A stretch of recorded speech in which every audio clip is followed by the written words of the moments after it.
Hello everyone, welcome back to scientific price action trading school. आज मैं आपको ये सिखाने वाला हूँ कि स्विंग्स ट्रेडिंग में वो स्टॉक जो आप सेलेक्ट करते हैं मींस आपका एक ऐसे लेवल पे होता है प्राइस नियर ब्रेकआउट्स कि आपको ये समझ में आता है कि ब्रेकआउट होगा या नहीं होगा, आपके मन में कंफ्यूजन रहेंगे। उस कंडीशन में आपको मैंने एक बायोकॉन बताया था।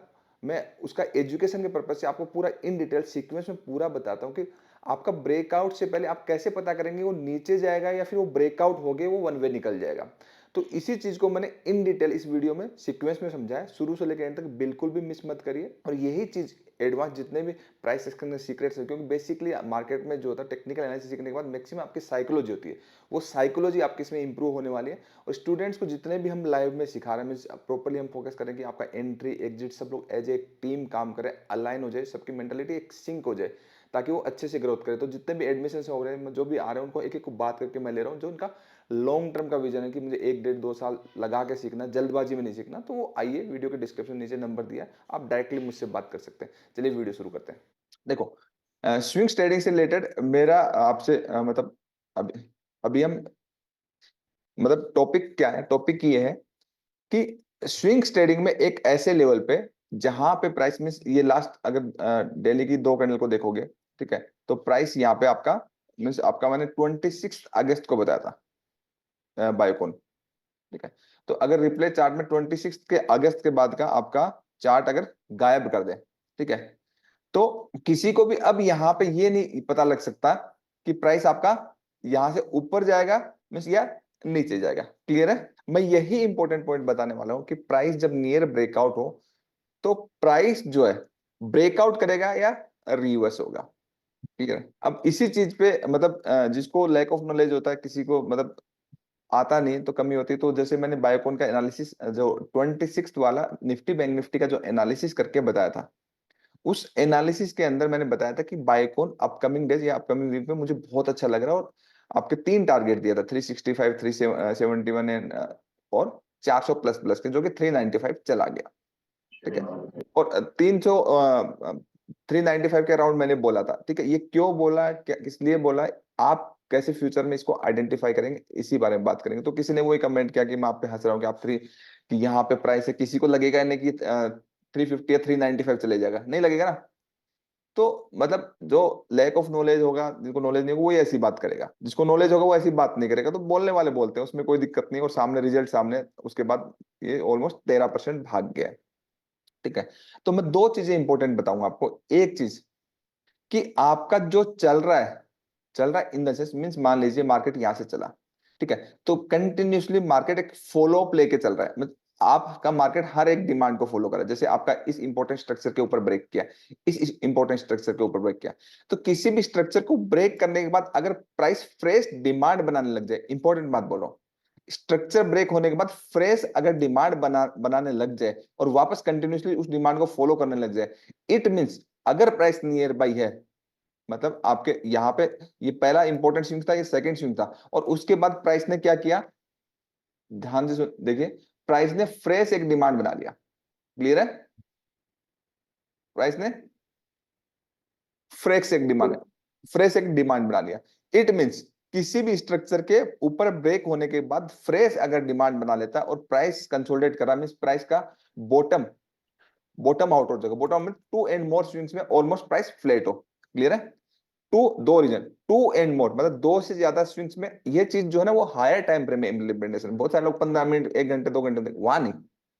वहां आपको मतलब आपको एच स्विंग्स एक ही ट्रेड मिलेंगे। तो प्राइस अगर आपका ब्रेकआउट से पहले बॉटम आउट हो चुका मीन आपका मल्टीपल टाइम यहाँ पे लोगों को ट्रैप किया और यहाँ से इसका लो नहीं तोड़ा, मतलब एक बार ट्रैप किया और दो बार इसका लो नहीं ब्रेक किया, इट मींस एक रीजन प्राइस बॉटम आउट हो चुका है यहाँ पे कंसोलिडेट करने के बाद। दूसरी चीज, इंपॉर्टेंट स्विंग्स के बाद फ्रेश डिमांड बना रहा है, मतलब कोई इसमें इंटरेस्टेड है बाइंग करने के लिए।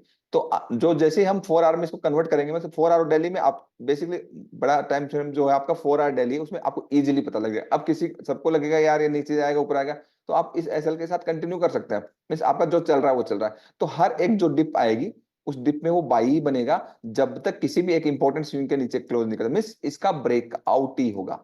और हम चार, मैं आपको 4 आवर के चार्ट पे आपको दिखा देता हूँ, ऐसा ही हुआ। मतलब पहले बताया, मैंने तो 26 को बताया, देखिए लाइव है।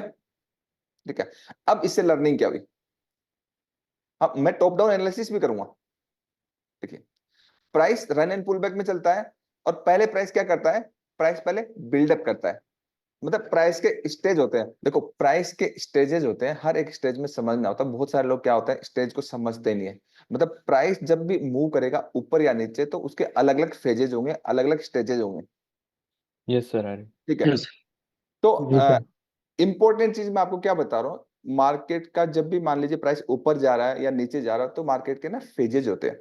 ठीक है, क्या फेजेज होते हैं कि आपका पहले तो मान लीजिए नेगेटिव चल रहा है, जैसे आपका ये स्क्रिप्ट है। ठीक है, ये यहां से ध्यान से समझिए क्या कह रहा हूं मैं। यहां से आपका प्राइस लोअर लो बना रहा है। ठीक है, आप ये हाई टाइम फ्रेम में देखना है। ठीक है, ये कंटिन्यूअसली लोअर लो बना रहा है, और यहाँ पे प्राइस ने सपोर्ट लिया। ठीक है, इस लोअर लो के बाद प्राइस ने क्या किया, लोअर लो बनाना बंद कर दिया। प्राइस ने पहला इसका स्टेज क्या है, पहला ये स्टेज है कि इंपॉर्टेंट स्विंग्स को ब्रेक करेगा। देखो आपका ओवरऑल स्ट्रक्चर अगर आप डेली या वीकली में देखोगे, तो ओवरऑल स्ट्रक्चर क्या है, सबसे पहले तो हमारा काम क्या होता है, ओवरऑल स्ट्रक्चर को रीड करना। ओवरऑल स्ट्रक्चर पॉजिटिव है, वीकली में अगर देखोगे तो आपका ये स्ट्रक्चर पॉजिटिव है। ठीक है, तो इसका हाई तो वीकली के हिसाब से निकालना ही है ना, लोअर टाइम फ्रेम में आपको और अंडरस्टैंडिंग हो जाएगी। तो डेली में और आप 4 आवर में, अगर 4 आवर में ध्यान से आपको दिखता है, तो पहले आपका प्राइस जो आपका जैसे प्रीवियस वेव का हाई तोड़ के आया था, फिर ये पुल बैक था। ठीक है, मीन आपका प्राइस जब प्राइस यहां से 90 डिग्री से मूव किया था, 270 से अगर आप देखोगे 349, एक 90 डिग्री मूव आया था। उस मूव के बाद प्राइस ने फिर कंसोलिडेशन एक फेज में चला गया। मीन आपका यहाँ पे इसका लो था 328 और इसका हाई था 372। इसको प्राइस ने क्या किया, आपका अगर आप जुलाई से देखोगे, मतलब यहां से अगर आप देखिए जून, जून से देखोगे, तो अभी क्या चल रहा है, अगस्त। तो 4 आवर टाइम फ्रेम का आपका जून जुलाई अगस्त, ऑलमोस्ट 3 महीने का कंसोलिडेशन था। 3 महीने के कंसोलिडेशन के बाद प्राइस बॉटम पे था। अब पिछली बार की तरह हम कैसे ये समझें कि प्राइस इस बार, पिछली बार तो स्विंग हाई को ब्रेक करके जस्ट नीचे आ गया था, इस बार ऐसा क्यों बोल दिया कि प्राइस अब इतना ऊपर जाएगा, सवाल तो ये है ना। तो पहले क्या करता है, पहले प्राइस इंपॉर्टेंट जो स्ट्रक्चर आपका चल रहा है, जैसे ये आपका इंपॉर्टेंट स्ट्रक्चर है, ये चल रहा है, इस इंपॉर्टेंट स्ट्रक्चर को पहले प्राइस ने ब्रेक किया, फर्स्ट सेकंड ब्रेक करने के बाद जब ब्रेक करता है, तो प्राइस एक थोड़ा सा मूव करता है, फास्ट मूव दिखता है। उस फास्ट मूव के अंदर रिटेल ट्रेडर फंस जाता है, कि मींस आपका रिटेल ट्रेडर के लिए मैनिपुलेशन होता है। मींस ये बेसिकली एडवांस ट्रेड होती है, बट रिटेल ट्रेडर के लिए मैनिपुलेशन क्या होता है कि जैसे मान लीजिए आपका प्राइस ऐसे एक फर्स्ट स्विंग, एक सेकंड स्विंग, ठीक है, ऐसे है, प्राइस ने इसके ऊपर क्लोज किया, फिर प्राइस ने इसके ऊपर क्लोज किया, तो प्राइस ने मींस यहां से जो बाइंग आई है, फ्रेश बाइंग आई है, काफी पैसा लगा है। ठीक है, तो यहाँ जो आपके इंस्टीट्यूशन है, उसकी एवरेज प्राइस से प्राइस काफी दूर चला गया। ठीक है, दूसरी चीज, इस ड्यूरिंग में सब लोग बाई करेंगे, यहाँ पे करेंगे ना, कि इंपॉर्टेंट स्विंग के ऊपर क्लोज हो गया, क्योंकि पुल हाँ बैक का जी। कोई वेट नहीं करेंगे। जो बाई करेंगे, और बाई करने के बाद प्राइस थोड़े टाइम के लिए कंसोलिडेशन फेज में चला जाएगा, जो कि आपका मीन्स आपका प्राइस का ये फर्स्ट फेज था। इस फेज के ड्यूरिंग में प्राइस ने ब्रेकआउट कर दिया, मीन्स आपका देखा जाए तो नेगेटिव ट्रेंड लाइन का ब्रेकआउट है ना, ये ब्रेकआउट, एंड ब्रेकआउट के बाद प्राइस कंसोलिडेशन फेज में चला जाएगा, अगर ओवरऑल ट्रेंड पॉजिटिव है तो। मतलब आपका वीकली डेली से पता चल जाएगा, अगर ओवरऑल ट्रेंड आपका पॉजिटिव नहीं है, तो प्राइस बॉटम अटेम्प्ट करेगा। ये बात तो हमें वीकली डेली से समझ में आ जाएगी, क्योंकि ट्रेंड लाइन वाले वीडियो में ये सब चीजें मैंने क्लियरली बताई हुई है। बस एक एक डेढ़ घंटे की वीडियो है, जिसमें लाखों में व्यूज है, जो ट्रेंड लाइन से ये बेसिक इन्फॉर्मेशन मैंने बहुत अच्छे से दी हुई है। अब प्राइस क्या करेगा, प्राइस कंसोलिडेशन फेज में चला जाएगा। जब प्राइस कंसोलिडेशन फेज में चला जाएगा, तो आप हमेशा देखना कि प्राइस बेस बनाएगा। क्या करेगा, बेस बनाएगा, जो बेस बनाएगा उसके नीचे क्लोज नहीं देगा। तो प्राइस ने यहाँ पे बेस बनाना स्टार्ट कर दिया।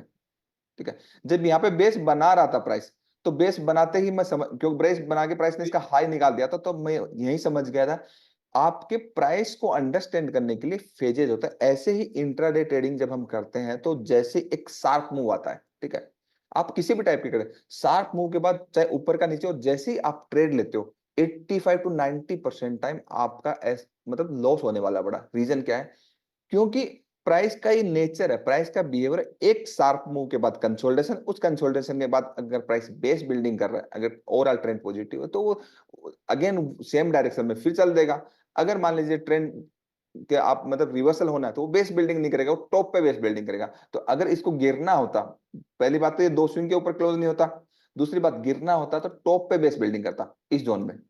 तो प्राइस का स्ट्रक्चर देखिए आपका, ये इंपॉर्टेंट स्विंग्स पॉइंट है। अब प्राइस ने स्ट्रक्चर यहां पे ब्रेक कर दिया, ठीक है। इस स्ट्रक्चर बनाने के बाद प्राइस यहां पे ध्यान से समझिए कि अगर गिरेगा तो टॉप पे बेस बिल्डिंग करेगा गिरने के लिए, ठीक है। लेकिन यहां पे टॉप पे बेस बिल्डिंग नहीं है ना। यहां पे क्या हो रहा है, यहां पे जो चल रहा है, मेरी बात को हमेशा ध्यान में रखना, हर जगह पे हर टाइम पे रिवर्सल नहीं कराना है, कराओगे तो फंस जाओगे। अब जो चल रहा है वही चलेगा, कि मतलब यहां पे मुझे कंफर्म हो गया कि प्राइस पॉजिटिव है, और इधर कुछ आपका फ्रेश टेस्टेड जैसा कुछ है नहीं। मतलब बहुत सारे लोगों के कमेंट्स आ रहे हैं कि सर एक है ना, एटलीस्ट आप फ्रेश एंड टेस्टेड जोन पे एक वीडियो बना दीजिए, हम लोगों को एक मदद मिल जाएगी। तो अभी मैं आप लोगों को जब एक अच्छे तरीके से जब सिखाऊंगा, इसके ऊपर ही बनाता, आप लोगों को भी, जो नए बच्चे हैं उनको भी एक मदद मिलेगी, और जो हमारे व्यूअर्स हैं उनको भी मदद मिल जाएगी, उस पर भी हम एक बना देंगे। तो प्राइस इस इंपॉर्टेंट स्ट्रक्चर बनाने के बाद आप ध्यान से देखो प्राइस कर क्या रहा है। प्राइस आपको सब कुछ बता देता है कि वो ऊपर जाएगा नीचे जाएगा। तो यहाँ पे आपका क्या हो रहा था, यहाँ पे आपका बेस बिल्डिंग हो रहा था। क्लियर है ये वाली बात। यहाँ पे प्राइस आपका बेस बिल्डिंग हो रहा था। इस बेस बिल्डिंग के बाद प्राइस ने क्या किया, इसका हाई ब्रेक कर दिया। हाई ब्रेक करने के बाद अगेन जो ओरिजिन था, उस ओरिजिन प्राइस नॉर्मली पूरे, जब आपका बेस बिल्डिंग होता है उसके बाद ब्रेकआउट करने के बाद प्राइस जाता है तो पूरा जोन में नहीं आता। मतलब बहुत सारे लोग वेट करेंगे जोन में, तो उस जोन तक आता नहीं, आपको पता है कहां तक आता है, लेकिन मैं यहाँ पे वीक टू वीक मार्क करता हूँ। मतलब वो सीक्रेट आपको मालूम है कि बेसिकली कहां तक आता है, ठीक है। तो यहाँ पे प्राइस, ये जो कैंडल है, इस कैंडल के वीक टू वीक वाले एरिया में आप ले सकते हो। और आपका ये, आपका पहले आपका ब्रेकआउट हुआ, मींस प्राइस का एक स्टेज हुआ, उसके बाद प्राइस कंसोलिडेशन हुआ, मींस इसके अंदर जिसने भी यहाँ पे बाय किया, रिटेल ट्रेडर 2-3 वीक सोचेंगे अरे जाएगा नहीं जाएगा, ये नहीं जाएगा।